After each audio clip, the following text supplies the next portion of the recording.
박근철 경기도의회 더불어민주당 대표가 GTX C노선 확대를 주장했습니다. 박근철 대표는 공공성을 높이기 위해 현재 10개 정거장을 안양과 안산, 의왕 등으로까지 확대해야 한다고 말했습니다. 의정부의 초미세먼지 발생은 덤프트럭 등 건설 기계가 가장 큰 원인인 것으로 조사됐습니다. 의정부에서 발생하는 초미세먼지 중 건설 기계가 차지하는 비중이 36%나 됐습니다. 포천시가 양수발전소 인근에 관광단지를 개발하는 등 관광 인프라 조성을 추진합니다. 포천시는 양수발전소 주변 개발을 통해 이동면 발전을 앞당긴다는 목표입니다.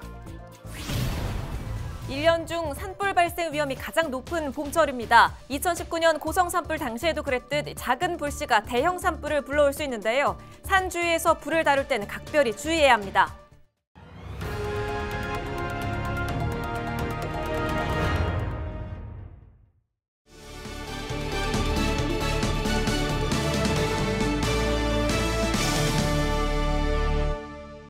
여러분 안녕하십니까? 헬로TV 나라뉴스입니다. 첫 소식입니다. 헬로 이슈 토크에 출연한 박근철 경기도의회 더불어민주당 대표가 GTX C노선 확대를 주장해 관심이 모아지고 있습니다. 전국광역의회 교섭단체 협의회 회장을 겸직하고 있는 박근철 대표는 지방의회법 제정 의지도 밝혔습니다. 김호 기자입니다.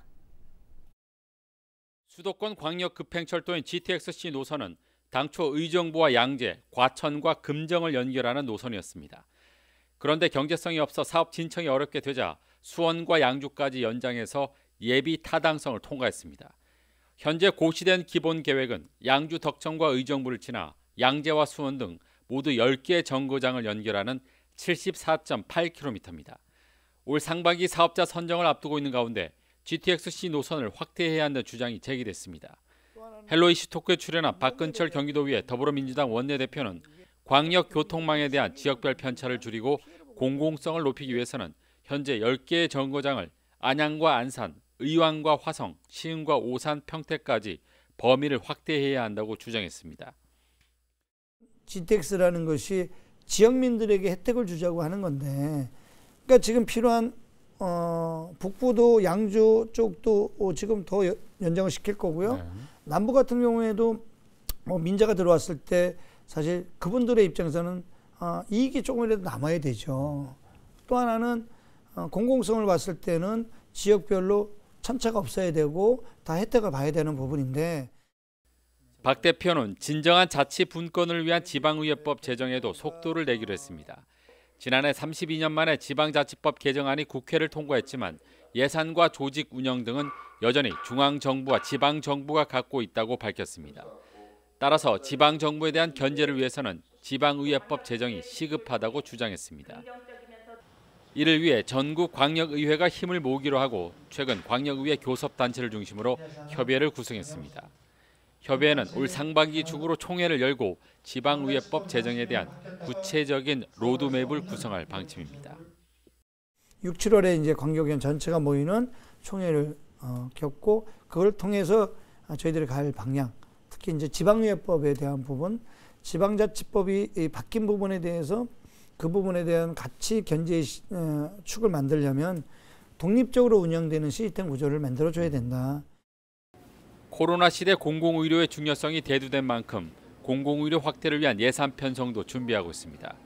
현재 6개의 경기도 의료원으로는 바이러스 팬데믹 현상을 막기가 어려운 만큼 다양한 형태의 공공병원은 물론 시설과 규모가 민간 병원 못지않은 공공종합병원을 짓기 위해 집행부와 힘을 모으기로 했습니다.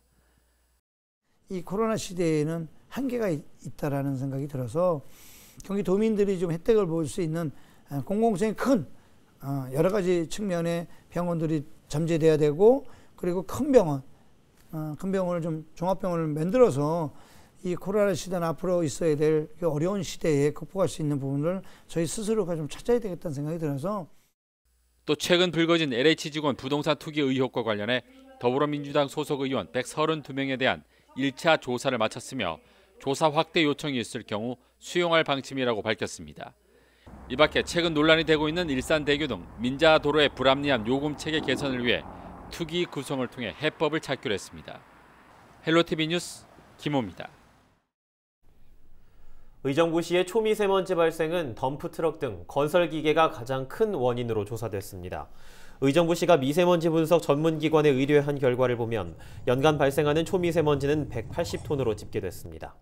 이 가운데 굴삭기와 덤프트럭 등 건설기계가 65톤으로 전체의 36%를 차지했습니다. 또 일반 자동차 배출가스와 타이어 마찰로 발생하는 초미세먼지가 25%, 비산먼지가 20%로 뒤를 이었으며 음식점에서 연소되는 고기와 생선 등에서도 전체 10%의 초미세먼지가 발생했습니다. 포천시가 양수발전소 인근에 관광단지를 개발하는 등 관광 인프라 조성을 추진합니다. 시는 17일 양수발전소 주변 관광자원 개발 전략계획 용역 최종 보고회를 개최했습니다. 이날 최종 보고회에서는 양수발전소 주변 관광단지 개발 계획과 이주민 마을, 카라반 캠핑장, 리조트, 방문자 편의시설 등 다양한 계획이 제시됐습니다. 박윤국 포천시장은 양수발전소 주변 개발을 통해 이동면 지역 발전에 도움이 될 수 있도록 지원하겠다고 말했습니다.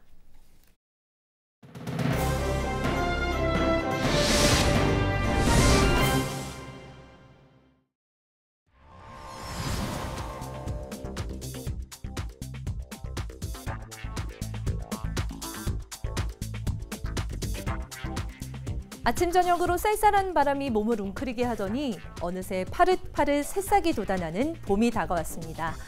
활력이 느껴지는 싱그러운 계절이지만 한편으론 이 부분에 마음을 놓을 수 없는 계절이기도 하죠. 산불 말입니다.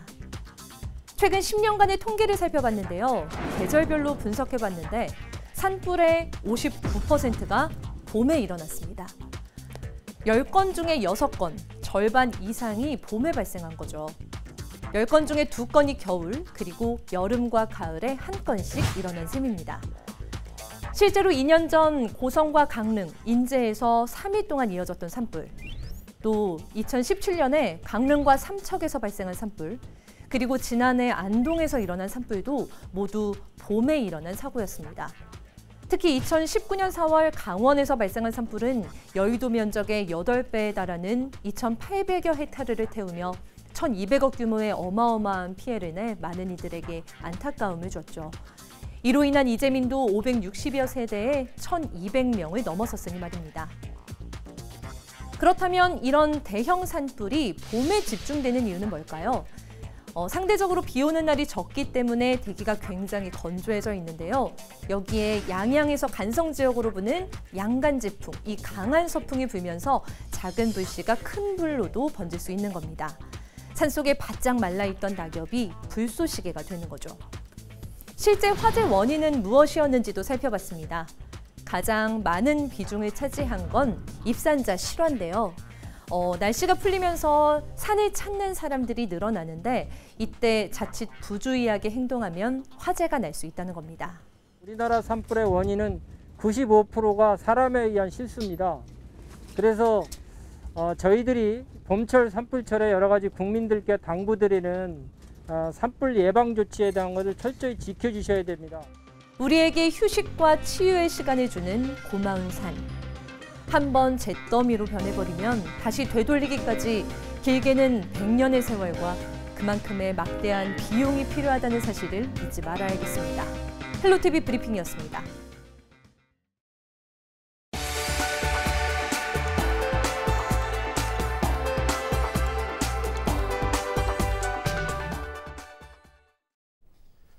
산불 발생 위험이 가장 높은 봄철입니다. 산 주위에서 불을 다룰 땐 각별히 주의해야 하는데요. 특히 작은 불씨 하나조차 가볍게 봐선 안 됩니다. 그 위험성을 실험을 통해 알아봤습니다. 이지훈 기자입니다.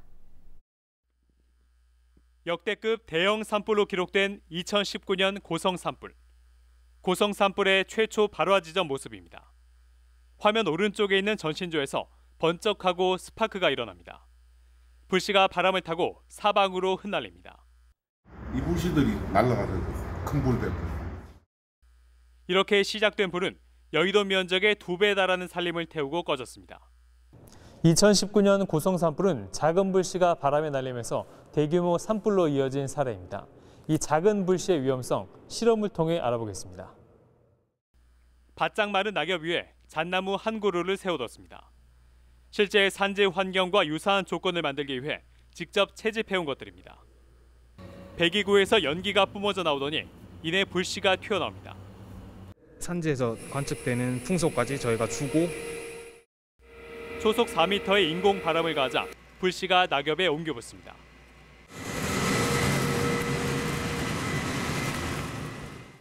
불씨가 날아와 낙엽이 모두 타기까지 5분이 채 걸리지 않습니다. 불씨는 산불 현장에서 특히 많이 발생합니다. 산에 불이 났을 때 쉽게 관측되는 열기둥 현상을 재현해봤습니다. 연료에 불을 붙이자 불이 순식간에 솟구쳐 오릅니다. 불의 습성상 주변 공기를 빨아당겨서 상승하는 그런 특성이 있는데 그때 불씨가 같이 딸려 올라가면서 이렇게 불기둥을 형성하는 겁니다. 이때도 사방으로 불씨가 날리는데 산불 피해를 더 키우는 요인입니다. 본격적인 용농 활동에 앞서서 논밭 태우기를 많이 하시는데 그러한 소각행위가 큰 불로 이어질 수 있기 때문에 그런 행위를 금하시기 바랍니다. 작은 불씨 하나가 부르는 대형 참사. 산 주위에서 불을 다룰 때 각별히 주의해야 하는 이유입니다. 헬로티비 뉴스 이지훈입니다.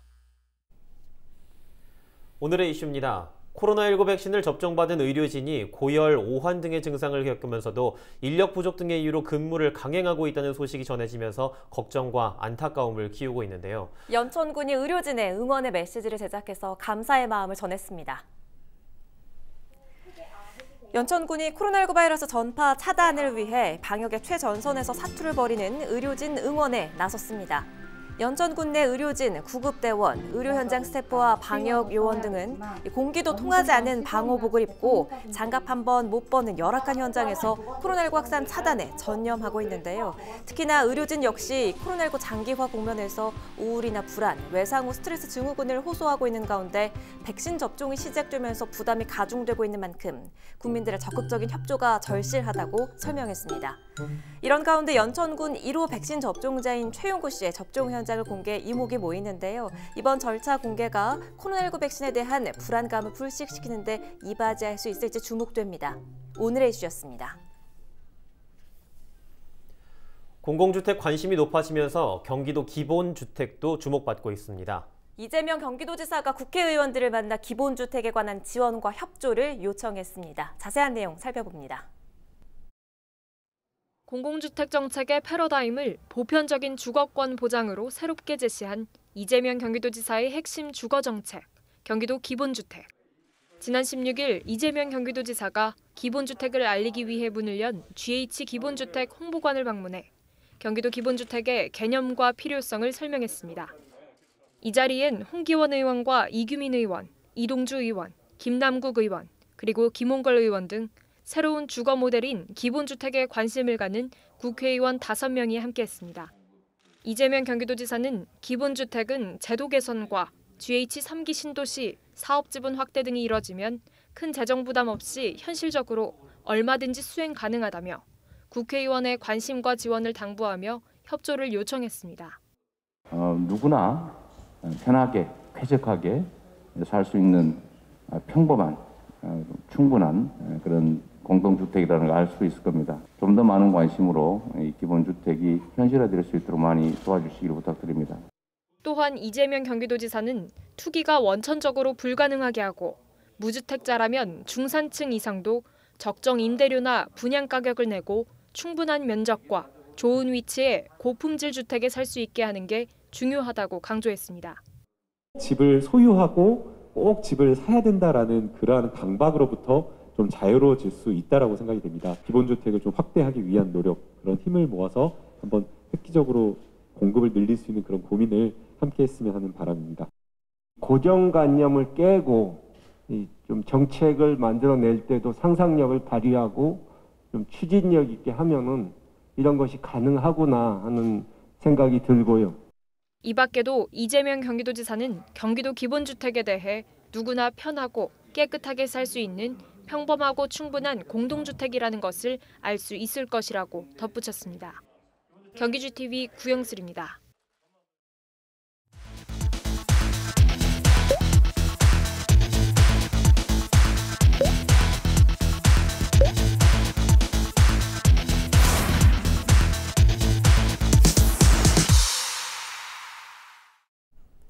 지역 중심 채널 헬로티비 뉴스. 여러분의 이야기가 뉴스가 됩니다.